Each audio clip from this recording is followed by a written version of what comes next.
I want you to be honest with me for a second.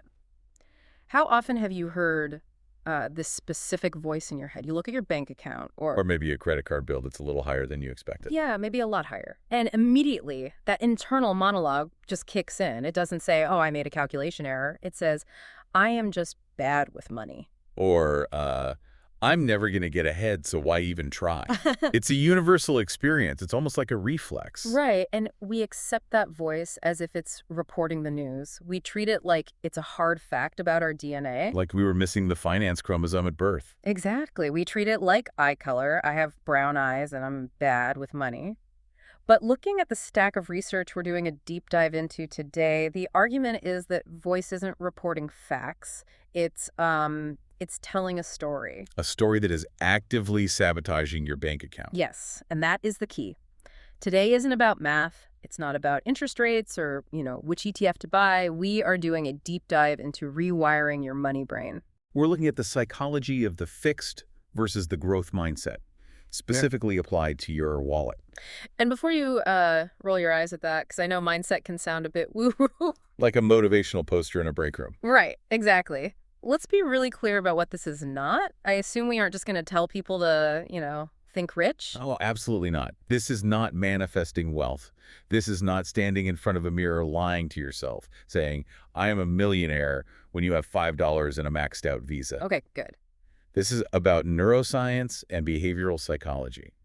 We're going to look at how to move from a place of avoidance and shame, which is honestly where most of us live financially, to a place of strategy and learning. And we have a great set of sources today that breaks this down into really actionable steps. We're going to cover how to audit your own brain, how to legitimately rewrite those internal narratives without feeling fake, And how to design guardrails. yes, that's the part I'm most interested in. How to design guardrails so that when you do make a mistake, it becomes data rather than a disaster. Data, not disaster.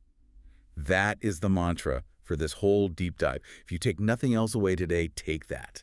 So let's unpack this. We hear about growth mindset in education or sports all the time. Carol Dweck's work is famous there. Very famous, yeah.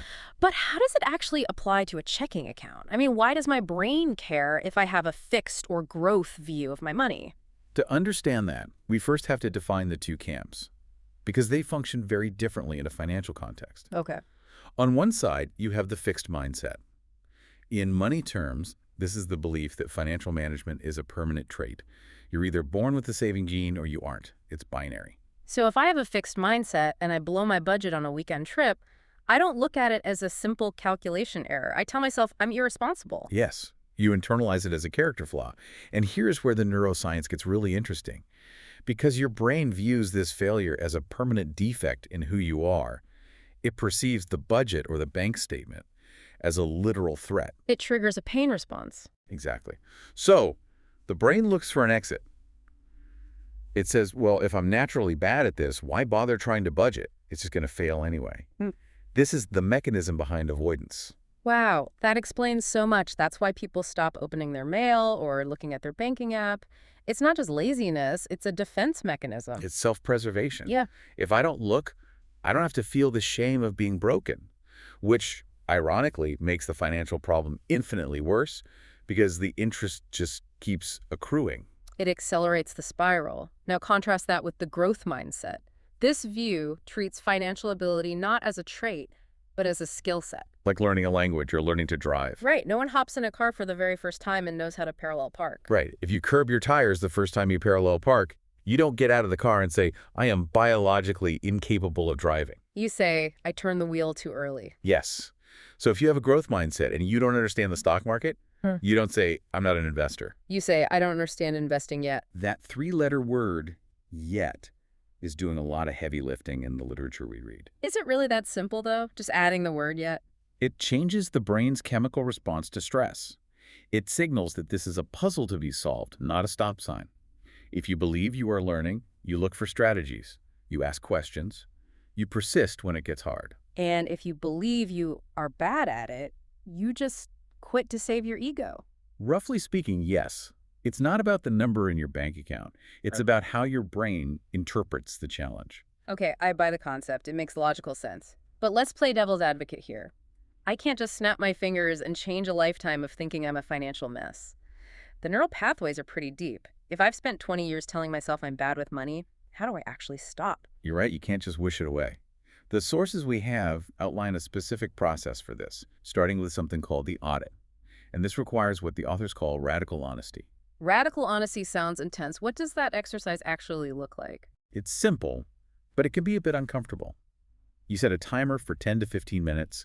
You sit down with a piece of paper, and physical paper is better for this because it slows you down, and you write down every recurring thought you have about money. And we have some prompts from the source material to get the gears turning, because if you just sit there, you might go blank. You should ask yourself things like, money is, or people like me, or I feel blank when I check my accounts. And you want to include the emotions. That's crucial. I feel stupid when I think about investing. I feel anxious when I see a bill. The goal isn't to be positive here. No, not at all. It's to get the gunk out of your head and onto the paper. I imagine for a lot of people, seeing that list is going to be pretty stark. It usually is. But once it's on paper, it's a lot less scary. It becomes objective. You're creating distance between the thinker and the thought. It transforms from "this is who I am" to "this is a sentence I wrote." Oh, I like that. Once you have the list, you go through and label them. Is this a fixed belief or a growth belief? Give me an example of how you distinguish them. A fixed belief implies no control. I'll never get ahead. That's fixed. It's a declaration of a permanent state. And a growth belief. A growth belief implies a process or a choice. I'm learning to budget. By labeling them, you realize that these thoughts are things you have, not things you are. Okay, so we've audited the brain, we've labeled the fixed thoughts, now comes the rewrite. And this is where I think people get skeptical, myself included. It sounds like we're just pasting happy stickers over a warning light. How do you do this without it feeling like toxic positivity or just lying to yourself? That's the danger zone. You cannot just say, "I'm rich," when you're in debt. Your brain has a nonsense detector. It knows the truth You're going to reject it. immediately, and you'll actually feel worse. Yeah. You have to translate the fixed thought into a growth thought using credible language. Credible language. Okay, let's workshop a few of these. If my old thought, the fixed one, is I'm bad with money, what is the credible rewrite? The rewrite would be, "I haven't learned solid money skills yet, but I can start by tracking my spending this month." Ah, I see the difference. It acknowledges the current reality. I haven't learned the skills, but it offers a path forward. It's not lying. It's reframing. Correct.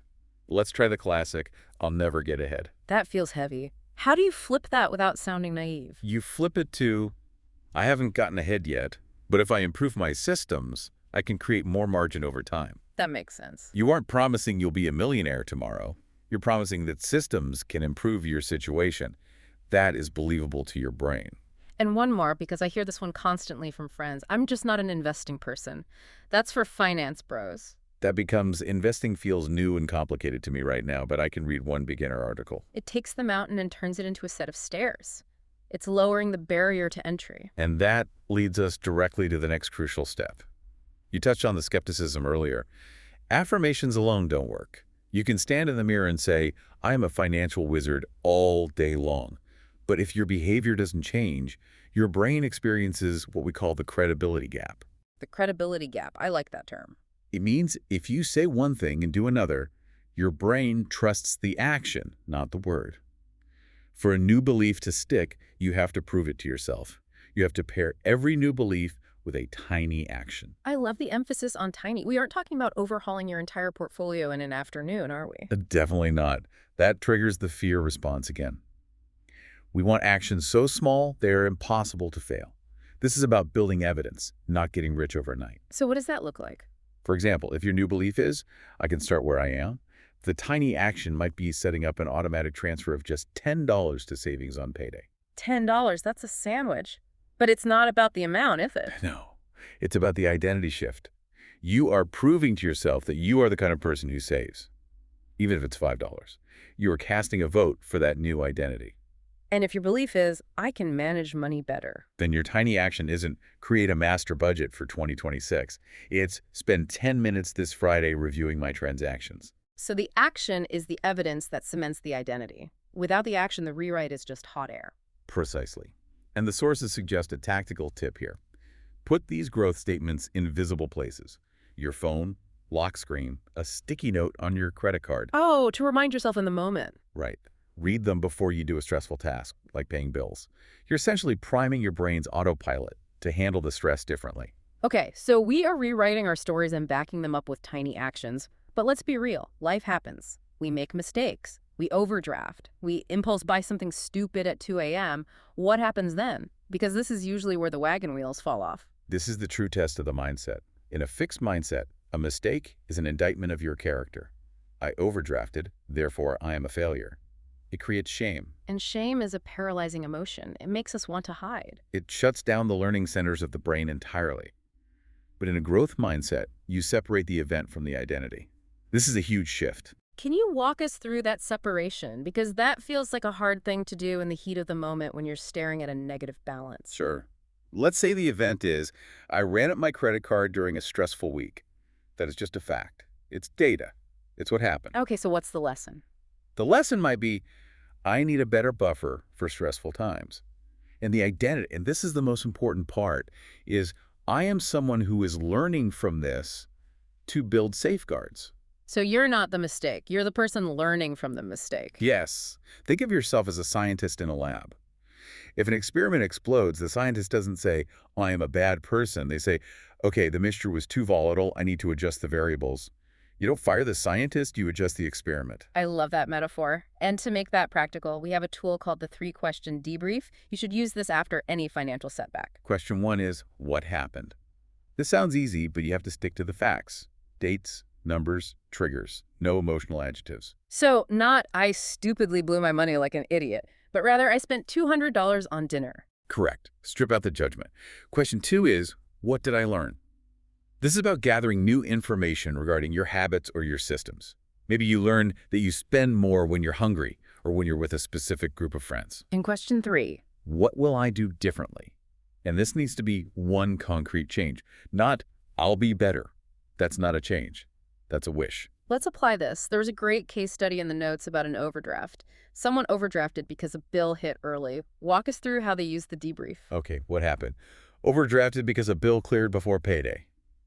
Simple fact. What did I learn? My mental tracking is unreliable and I'm cutting it too close to zero. And what will I do differently? I will keep a $100 minimum buffer in that account and set a calendar reminder 3 days before the bill is due. Notice what isn't in there. There's no I'm an idiot. There's no I'm never allowed to spend money again. And that brings us to a critical concept that I think is the most valuable takeaway from this deep dive. Guardrails versus punishments. This really resonated with me. When we mess up, our instinct is often to punish ourselves. We say, that's it, no coffee for a month. Or, I'm cutting up the cards, it feels like penance. It does. It feels righteous. But relying on punishment requires willpower. And willpower is a finite resource. It's like a battery. It drains throughout the day. Yeah, punishment usually lasts about 3 days until we rebel against our own rules. Exactly. Punishment is about shame. Growth is about design. You want to design guardrails that make it easier to succeed next time without relying on your willpower. So instead of banning spending, what does a guardrail look like in the real world? If you tend to overspend on discretionary things, dining out, hobbies, a guardrail might be opening a separate checking account just for that fun money. You transfer your allowance there. When it's gone, it's gone. You don't have to use willpower to say no, you just look at the balance. The system stops you, not your guilt. Or if you're bad at saving, the guardrail is automation. The money moves before you even see it. Right. You are acknowledging your human limitations. I am impulsive. I am forgetful. And you're building a system that protects you from them.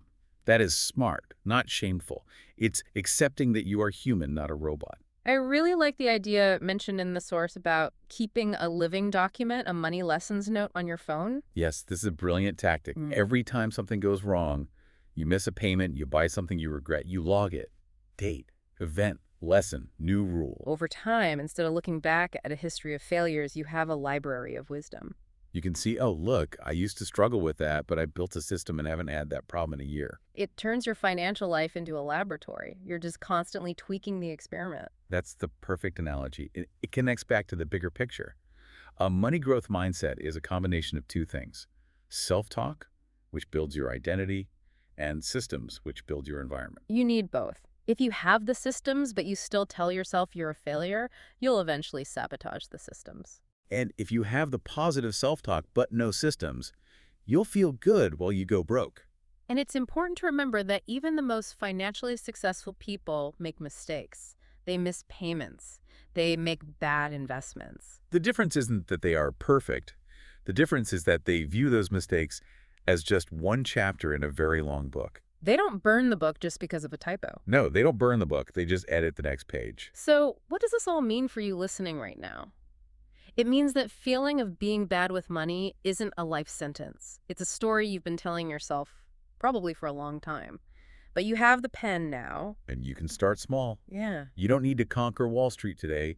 You just need to catch one fixed thought, rewrite it, and pair it with one tiny action. That's it. That's the start of the rewiring process. And over time, those tiny wires build a brand new cable. Before we wrap up, we want to leave you with something to think about.